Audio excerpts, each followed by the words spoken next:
जय श्री श्याम बच्चों। तो बच्चों अपनी पिछली वीडियो में मैं ऑलरेडी बता चुका हूँ most important chapters of mathematics कि मैथमेटिक्स के अंदर कौन कौन से चैप्टर अगर आप लोग करके जाते हैं तो आसानी से बिजनेस मैथमेटिक्स के अंदर आप पास हो सकते हैं। ठीक है, खास करके मैंने नॉन मैथ्स बैकग्राउंड के बच्चों के लिए कहा था। आज इस वीडियो में मैं बच्चों बताने वाला हूँ बिजनेस स्टैटिस्टिक्स के वो मोस्ट इंपॉर्टेंट चैप्टर जो अगर आप करके जाते हैं, ठीक है, तो आसानी से इसमें भी पास हो सकते हैं। That is business statistics. Sir कौन कौन से ऐसे चैप्टर है हमें जिनकी अच्छे से तैयारी करनी है, अगर हम ये तैयारी करके जाएं क्या सर हम आसानी से पास हो सकते हैं, क्या हमारा परसेंटेज अच्छा आ सकता है? तो इन सब के जवाब मैं एक एक करके आप लोग को डिटेल में देने वाला हूं। वीडियो को अंत तक देखना ना भूले और अपने ज्यादा से ज्यादा दोस्तों तक शेयर जरूर करें बच्चों। चलिए तो बात करने वाला हूं बच्चों मैं बिजनेस स्टैटिस्टिक्स की। ठीक है, ध्यान से देखना। बिजनेस स्टैट्स के अंदर ना आपने जो चैप्टर्स मैं बताऊंगा ये चैप्टर्स अगर आप करके जाते हो, आपको पता है स्टैटिस्टिक जो पोर्शन आपका 60 मार्क्स का अच्छा वेटेज रखता है। ठीक है, मैथ्स में अगर थोड़ा बहुत अगर हाथ तंग है, अगर ये चैप्टर्स कर लेते हैं स्टैट्स के अंदर बच्चों, वो आपका कवर हो जाता है और आप एक अच्छा परसेंटेज भी ला सकते हैं। अगर मान लो यहां से ऐसा है ना, ये सारे चैप्टर जो बता रहा हूं अगर 60 का है तो आप 55 से 56 नंबर आराम से ला सकते हैं। इसमें इतना ईजी क्वेश्चन पूछे जाते हैं।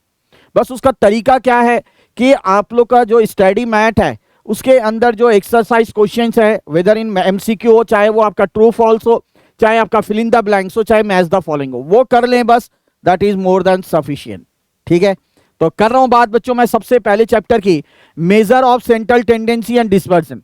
ये ऐसा एक चैप्टर है कि इस चैप्टर में फॉर्मूले हैं। अगर फॉर्मूले आप ढंग से याद कर लो बच्चों तो आप सारे क्वेश्चन निकाल लोगे, है ना। प्रैक्टिकल क्वेश्चन इसमें ज्यादा पूछा जाता है तो फॉर्मूला बेस्ड है। फॉर्मूला आपने लिख लिख के प्रैक्टिस करना है, बार बार प्रैक्टिस करना है और उसके बाद जो आपका मॉड्यूल है मॉड्यूल के क्वेश्चन जरूर प्रैक्टिस करना है। देखो आप एक बार में निकाल लोगे ये चैप्टर।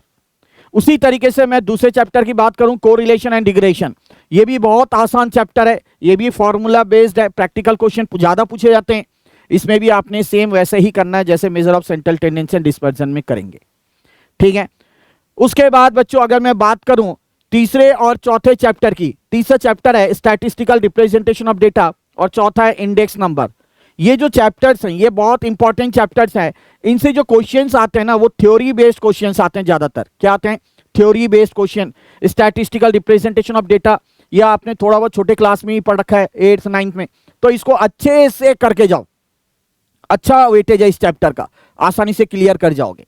बात करूं इंडेक्स नंबर का, इसमें भी कुछ फॉर्मूलेज हैं, है ना, जैसे लैसपेरिस पास चेस हो गया, फिशर्स इंडेक्स नंबर, ये आपने अच्छे से करके जाना। इसके अलावा इसमें भी थ्योरी भर भर के है, पूछी जाती है।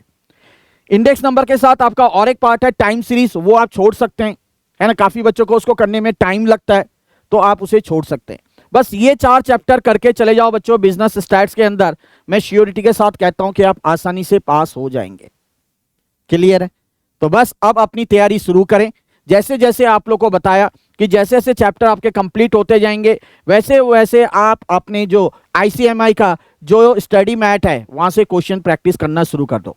बाकी आपके अगर उसमें साइट में देखेंगे आईसीएमआई के तो वहां पे एमक्यूपी है, that is model question paper है, वो भी जस्ट प्रैक्टिस करिए आप लोग। ठीक है, उसके अलावा जो पास्ट एग्जामिनेशन है वो भी आपने प्रैक्टिस कर रहे हैं, देखेंगे आप आसानी से पेपर निकाल लेंगे। उम्मीद करता हूं कि वीडियो आप लोग को पसंद आई होगी। ज्यादा से ज्यादा दोस्तों तक शेयर करना ना भूले। मिलते हैं बहुत जल्द और एक वीडियो के साथ, तब तक के लिए जय श्री श्याम।